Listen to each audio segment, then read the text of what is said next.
Film की शुरुआत Simon और जिहान नाम के एक प्रेमी जोड़े से होती है। दोनों एक ही अपार्टमेंट में साथ रहते हैं।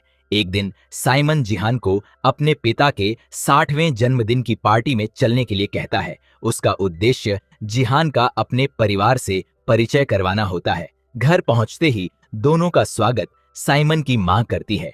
जन्मदिन की पार्टी काफी शानदार तरीके से चल रही होती है, लेकिन इसी दौरान एक खूबसूरत महिला बार बार साइमन को देख रही होती है। साइमन भी यह बात नोटिस करता है और थोड़ा असहज महसूस करने लगता है, क्योंकि वह उस महिला को पहचानता नहीं था। पार्टी में मौजूद ज्यादातर लोगों को लगता है कि साइमन ने भी अपने पिता की तरह मेडिकल की दुनिया में करियर बनाया होगा। आखिर उसके पिता एक मशहूर मनोचिकित्सक हैं, जिनका अपना क्लिनिक है। लेकिन साइमन सबको बताता है कि वह डॉक्टर नहीं, बल्कि एक प्रोफेशनल इलस्ट्रेटर और कलाकार है। पार्टी के बीच साइमन उस रहस्यमयी महिला के बारे में अपने परिवार से पूछता है। तब उसे पता चलता है कि उसका नाम रोजा है और वह उसके पिता की नई सेक्रेटरी है। कुछ देर बाद साइमन और जिहान घर के पीछे खड़े होकर एक दूसरे से बातें कर रहे होते हैं। तभी अचानक प्लेट टूटने की तेज आवाज आती है। दोनों दौड़कर अंदर जाते हैं और देखते हैं कि साइमन की मां की तबीयत अचानक बिगड़ गई है। बीमारी के दौरे की वजह से वह जमीन पर गिर पड़ी है। इस घटना के बाद पूरे घर का माहौल अचानक तनावपूर्ण हो जाता है। कुछ दिनों बाद साइमन अपनी सामान्य जिंदगी में वापस लौट आता है और अपने इलस्ट्रेशन के काम में व्यस्त हो जाता है। तभी उसकी मां उससे मिलने आती है। वह बताती हैं कि उसके पिता एक हफ्ते के लिए छुट्टियों पर जा रहे हैं, लेकिन क्लिनिक का कुछ जरूरी काम अभी भी बाकी है।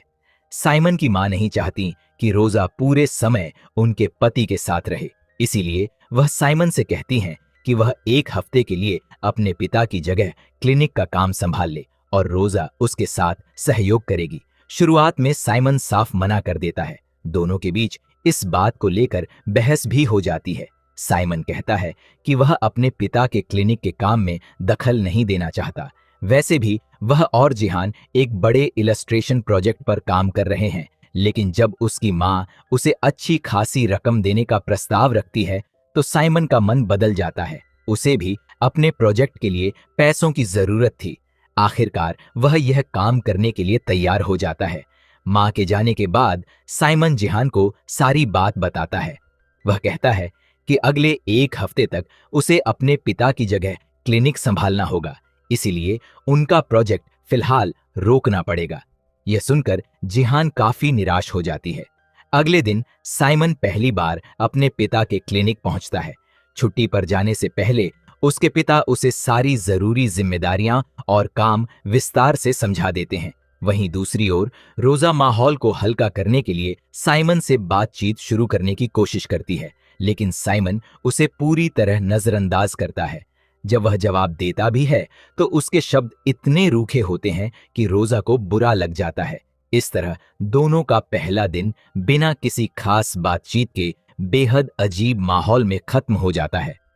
अगले दिन क्लिनिक में एक खूबसूरत महिला आती है और साइमन के पिता के बारे में पूछती है।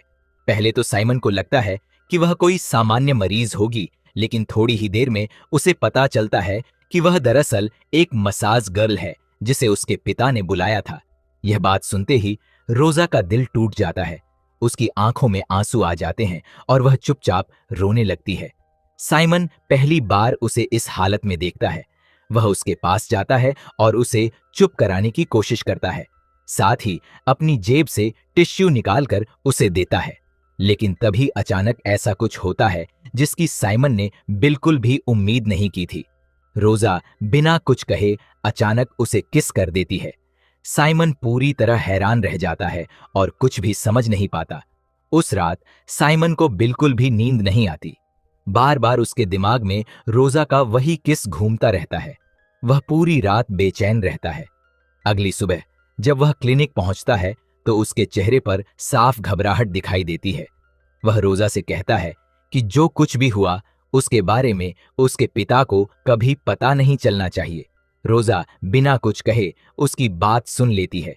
इसके बाद साइमन के मन में रोजा को लेकर उत्सुकता बढ़ने लगती है। वह क्लिनिक के कंप्यूटर में उसका रिकॉर्ड देखने लगता है। रिकॉर्ड देखकर वह चौंक जाता है। उसे पता चलता है कि रोजा कभी उसके पिता की मरीज रह चुकी है। वह मानसिक बीमारी से जूझ रही थी और अपने परिवार के बिछड़ जाने के बाद उसने आत्महत्या की भी कोशिश की थी। अब साइमन को धीरे धीरे समझ आने लगता है कि उसके पिता रोजा के साथ इतना अच्छा व्यवहार क्यों करते हैं। उन्होंने उसे सिर्फ नौकरी नहीं दी थी, बल्कि उसे एक नया जीवन देने की कोशिश की थी। उसे परिवार जैसा अपनापन दिया था ताकि वह अपनी पुरानी तकलीफों से बाहर निकल सके। उधर अपने अपार्टमेंट में साइमन को किसी अनजान व्यक्ति की ओर से फूलों का गुलदस्ता मिलता है। उसके साथ एक प्रेम पत्र भी होता है, लेकिन भेजने वाले का नाम कहीं नहीं लिखा होता। साइमन बिना ज्यादा सोचे उन फूलों को कूड़ेदान में फेंक देता है। कुछ देर बाद जब वह क्लिनिक जा रहा होता है, तभी रास्ते में उसकी नजर एक कैफे पर पड़ती है। वहां जिहान किसी दूसरे आदमी के साथ बैठकर कॉफी पी रही होती है।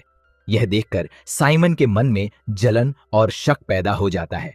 क्लिनिक पहुंचने के बाद भी उसका दिमाग शांत नहीं होता। अपने कमरे में बैठा हुआ वह अनजाने में रोजा और अपने पिता की फोन पर हो रही बातचीत सुन लेता है। बातचीत का पूरा मतलब समझे बिना ही वह गुस्से से भर जाता है। अपना सारा गुस्सा वह रोजा पर निकाल देता है। बिना किसी ठोस वजह के वह उस पर चिल्लाने लगता है। रोजा उसकी इस हरकत से हैरान रह जाती है। शाम को जब साइमन वापस अपार्टमेंट लौटता है तो उसका और जिहान का रिश्ता पहले से भी ज्यादा खराब हो चुका होता है। साइमन उससे पूछता है कि वह कैफे में जिस आदमी के साथ थी वह कौन था, लेकिन जिहान उसके सवालों का कोई जवाब नहीं देती। वह खुद भी साइमन से नाराज होती है क्योंकि पिछले कई दिनों से साइमन अपने परिवार और क्लिनिक में इतना व्यस्त हो गया था कि उसने उनके इलस्ट्रेशन प्रोजेक्ट और उनके रिश्ते दोनों को नजरअंदाज कर दिया था। बहस धीरे धीरे इतनी बढ़ जाती है कि आखिरकार जिहान रिश्ता खत्म करने का फैसला कर लेती है। वह साइमन से ब्रेकअप कर लेती है और उसे अकेला छोड़कर चली जाती है। अगले दिन साइमन फिर से क्लिनिक पहुंचता है। वहां वह देखता है कि रोजा किसी चीज को बहुत घबराकर ढूंढ रही है। कुछ देर तलाश करने के बाद साइमन को वह सामान मिल जाता है और वह रोजा को वापस दे देता है। रोजा इतनी खुश हो जाती है कि बिना कुछ कहे एक बार फिर अचानक साइमन को किस कर देती है।